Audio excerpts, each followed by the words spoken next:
મારુતિ યજ્ઞ થાય, પણ બધા યજ્ઞ છે એનો જો મહાયજ્ઞ હોય તો શિવ મહાપુરાણ જ્ઞાન યજ્ઞ.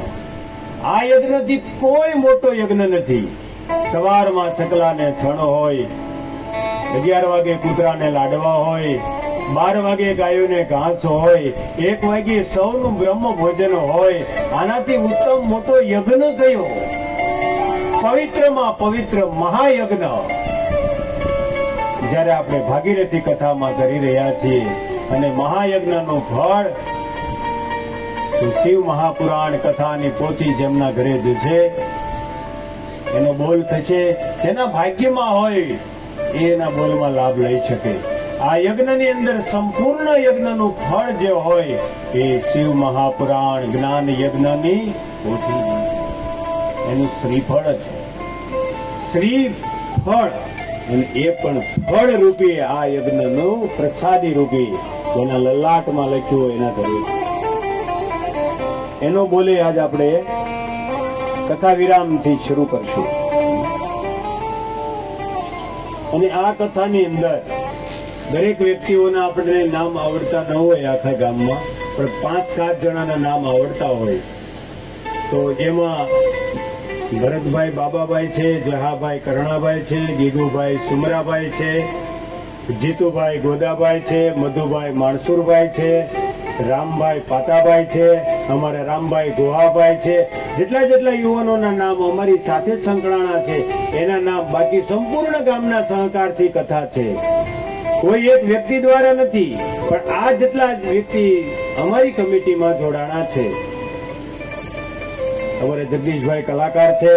આ લોકોનો બધાનો ભાવ એવો છે કે બાપુ તમે બીજે દિવસે એવું બોલ્યા કે આપણે આ કથા પછી હવે કથાનું નિર્માણ ક્યારે થાય એનું નક્કી નહીં, પણ કમિટીએ રાત્રિએ જવાબ આપ્યો કે બાપુ તમને જ્યારે ઈચ્છા થાય ત્યારે અમે તમારી સાથે છીએ. જ્યારે તમને એવું લાગે વર્ષે 2 વર્ષે 5 વર્ષે ત્યારે કથા કરવી હોય ત્યારે યાદ કરજો, અમે તમારી હારે રહીશું. આવો રાત્રે નિર્ણય લીધો. પણ ભગવાન ભોળાનાથની દયાથી સંપૂર્ણ ગામના સાથ અને સહકારથી ભગીરથ કાર્ય શુભ પ્રારંભ થઈ રહ્યો છે. એ બદલ ગામના દરેક નર નારીઓને વ્યાસ ગાદી વંદન. સારો સંકલ્પ સારો વિચાર હોય એ મહાદેવ પૂરો કરે છે. કથા તો જાગૃત કરાવે છે. તમે જાગો. સનાતન ધર્મની જાગૃતિ અભિયાન છે. એમાં અમારે ગીગાભાઈ સુમરાભાઈ વિશ્વ હિન્દુ પરિષદ જે ધર્મની ધજા ફરકાવી રહ્યા છે. શા માટે? ધર્મ જાગૃતિ કરી રહ્યા. યુવાન ભાઈ બહેનોને જાગૃત કરવા માટે મહેનત કરી રહ્યા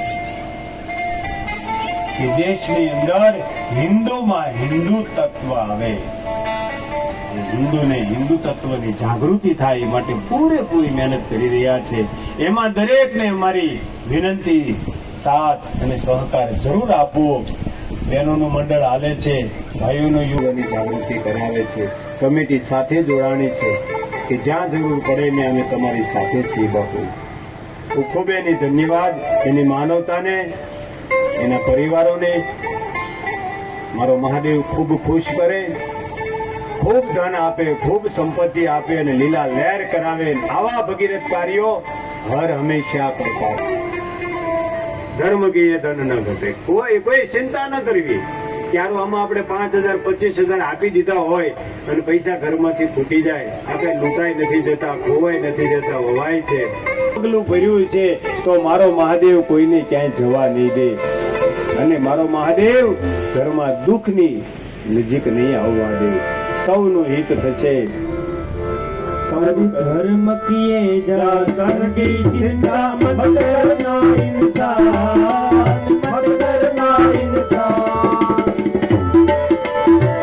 ધર્મ કિએ જા ધન કી ચિંતા મત કરના ઇન્સાન. ધર્મ કિએ જા ધન કી ચિંતા મત करना इंसान, मत करना इंसान। जैसा तेरा कर्म है जैसा तेरा कर्म है फल देगा भगवान। मेरे भोले भोले के दरबार में सब माता लहरी के दरबार में सबका दाता है जिसको जिसके भाग्य में लिखा है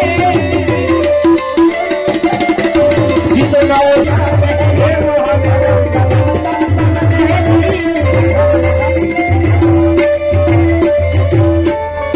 बोलिए सोमेश्वर महादेव।